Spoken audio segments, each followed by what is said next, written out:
Hi friends, now I'm going to tell you about aromatherapy, a topic in aromatherapy which is a study of medicine using scents to cure diseases. The topic is how does one become a true aromatherapist? If you want to really become an aromatherapist, a true aromatherapist, listen to this topic till the end. Aromatherapy uses scents from nature to heal the body, mind, and spirit like Ayurveda. It is neither strictly art nor strictly science. The effects of fragrances on the mind should not be understated. A healthy attitude of a patient is invaluable in effecting a speedy recovery from an ailment. Any treatment is effective whether allopathic, Ayurvedic, or aromatherapeutic if a person has the will to recover. Here, when healing the physical self, the mental self should be touched too because the aromas enter our body through the nose and affect our mind. First, the body responds differently to each unique scent. The mind interprets scents and responds to it. Each person responds differently. Some may like the scent of lavender flowers and some may dislike it. We all respond in one way or the other to outside stimuli. This is the basics of aromatherapy. The aromatherapists work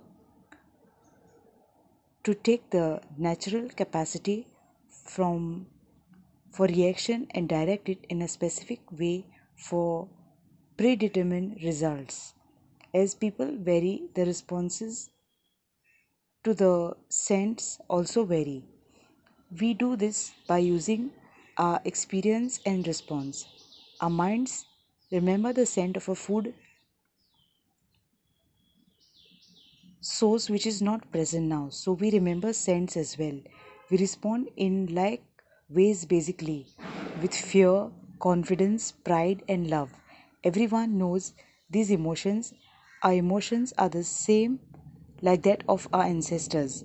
While allopathic medicine uh, brings about recovery through tasteless or odorless pills, etc., aromatherapists seek these buried instincts to aid in the process of recovery.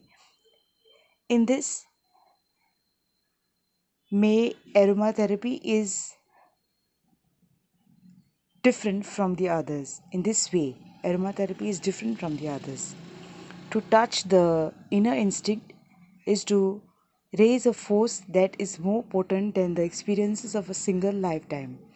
The faith healers only work or ask you to believe, and some heal through hypnosis. These two different approaches to heal are supporting that the mind can heal itself. Through the practice of aromatherapy, we must truly win over the mind before we can effectively create our desired changes in the body. The new age concept of balancing the physical, mental, and spiritual selves is important in many of the world's spiritual disciplines. In the Orient, the concept of yin and yang is rooted in the same type of thinking. These are the forces that reside within each of us. They are the female and the male energies. When these forces work in harmony, the spiritual self is most healthy. In India, the same balance is brought about by chakra work. The chakras are center of consciousness located in a vertical line throughout the body. They correspond to different bodily functions like the reproductive system, digestive system, the circulatory system, etc. They relate to passion, hunger, the innate protective mechanisms of self survival. In the case of yin and yang, when the chakras are in balance, the result is spiritual well being. Can we bring about changes in the body directly or through the mind or spirit? There do exist strictly physical responses to outside stimuli, like a hot boiling water kettle when spilled on the skin is interpreted as pain, and there are also physical effects like swelling and blistering on the affected area. Though the mind can heal the body itself can be directly affected. This is the example that I told you now. If we can overcome physical, illness, it shows that healing power that is available within the human mind, if we can just stimulate it into action, a healing can come about. Between affecting the mind with fragrance and affecting the physical body, we have the foundation of the practice of aromatherapy. Another aspect of aromatherapy that should not be neglected is that for the most part we are dealing with natural extractions like the herbs, so are essential oils. Another form of healing made available by nature. In Ayurveda, we use just herbs without smell. But here in aromatherapy, we use herbs with their smells. This is the difference. Whether ingested or applied externally, like many herbal remedies, or induced directly into the bloodstream, like some of the medicines that are given in the bloodstream, injected into the bloodstream, or accepted medical practice, or applied tropically or through a inhaler, as in the practice of aromatherapy. We are dealing with the same source of our healing practices. Herbal tea to the antibiotic serum to the essential oil take their origin to the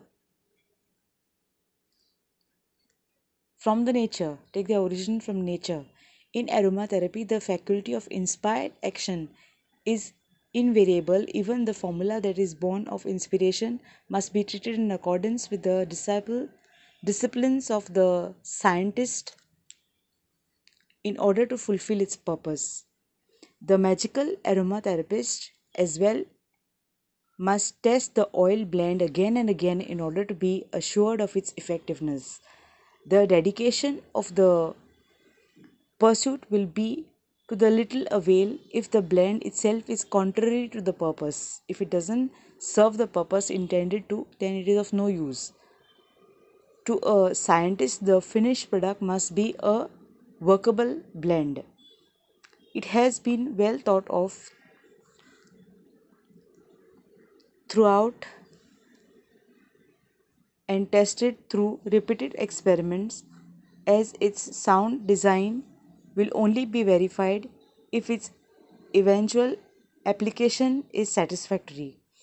Even the most disciplined scientist cannot hold off the influence of inspiration inspiration. For example, in the invention of penicillin, who could have ever thought normally that a bread mold, which is spoiled food and has been the root cause of many ailments or diseases, was possible of having a solution to an ailment?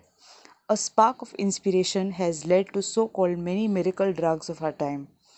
Magic, art, of science altogether work together for healing in aromatherapy. The scientific mind must be open to inspiration to move the artist. Although there may be no sound scientific basis for a blend to be successful, it works simply because it does. Because some people may like it, some people may not like it. For some it may work, for some it may not work. Because it has been born due to inspiration or magic.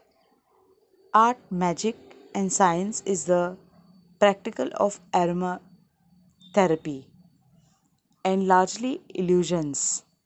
The individual vary and the way of thinking of every individual varies from the other. The thinking of the aromatherapist will color their approach to aromatherapy. The only acceptable scent working is one that is effective. Whether the individual practitioner chooses to attribute the success to the blends that emerge from aromatherapy or to any or all of these. Actually, all three have to be rationalized to some degree if their practice has to be workable. If in your own pursuit of the creation of oil blends, you may consider yourself what you wish, a magician, an artist, or a scientist. The only trick measure of the practice it is, does your created scent find a place in a successful application? For only then does one become a true aromatherapist.